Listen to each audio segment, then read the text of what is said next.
welcome to my hashtag 3D project challenge project share.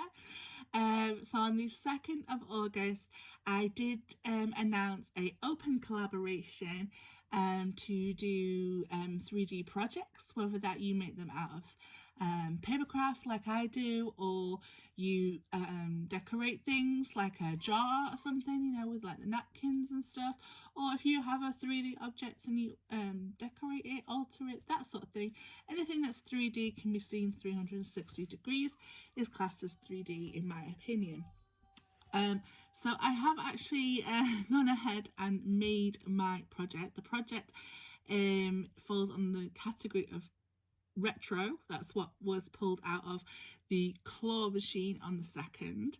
I'm really happy to say that, you know, I did have one person that I've seen. If there's someone else out there that I haven't seen, can you please tag me or let me know where your video is, because I have been checking the hashtag.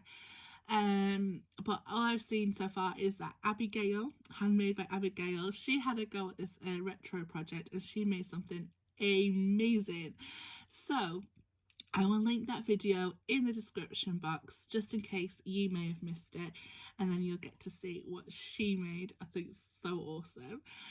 So let me show you what I made, and I did make something that was on my shall I say the 3D bucket list that I have, like things that I think, oh, that would be amazing, but I haven't quite worked out the mechanics for and stuff.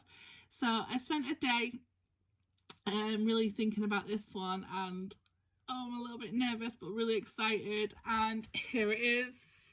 I have made a retro phone.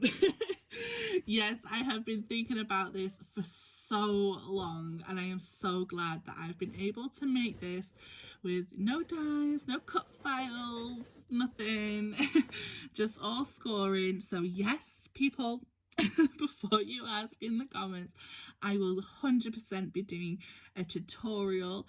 It's a little bit more how can I say,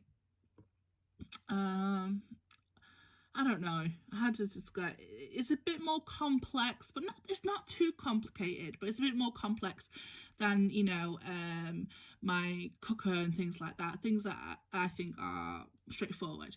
So there's a little bit more to it, so it'll be probably a bit a longer tutorial, so I didn't want to add it to this video, but I'll do it separately so you can go back and rewatch it and things like that.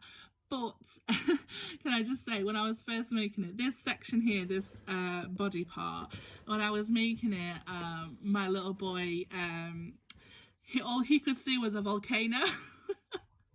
So he kept telling me, Kano, Kano, Kano. I'm like, no, it's a phone.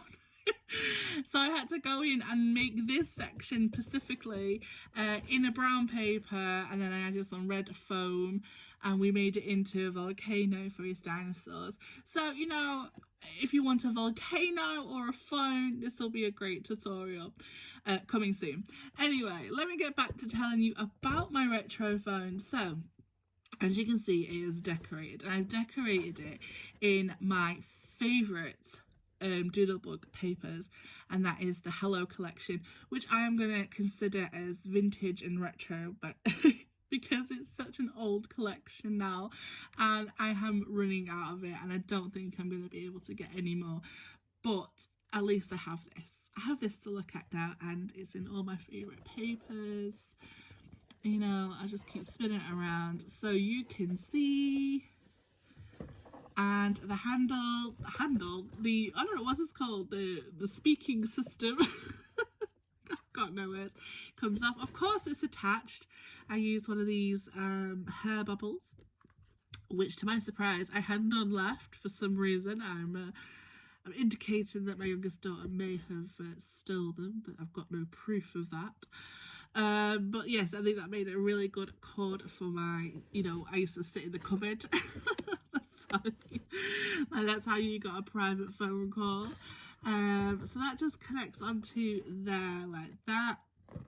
And then we've got the dial, so you have to dial the number, so this turns as well, so two. Imagine, oh, the struggle was real. But yeah, I love it. I absolutely love how it turned out. And as a bonus, it does open up. There's a little drawer here, so you can put all your telephone messages in there and whatnot.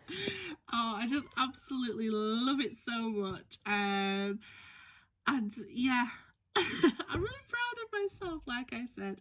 So if you like this project and you feeling like, oh, do you know what, I can do this, do it, have a go. Even if it, you know, like I say, you've got something. Like, I'm looking around like, here's my stapler, right? And you just want to like decorate it, bling it up, I don't know, just add some lightning bolts to it, anything, you know, that will is 3D, or like I said, a jar, you know. A lot of people do a lot of napkin art. It's great. Have fun, enjoy, and there will be another prompt coming on the 2nd of September from the Claw Machine, and I'm excited to see what it is. Like I say, I'll link Abigail in the description box so you can check out her retro project, and I will see you soon. Bye.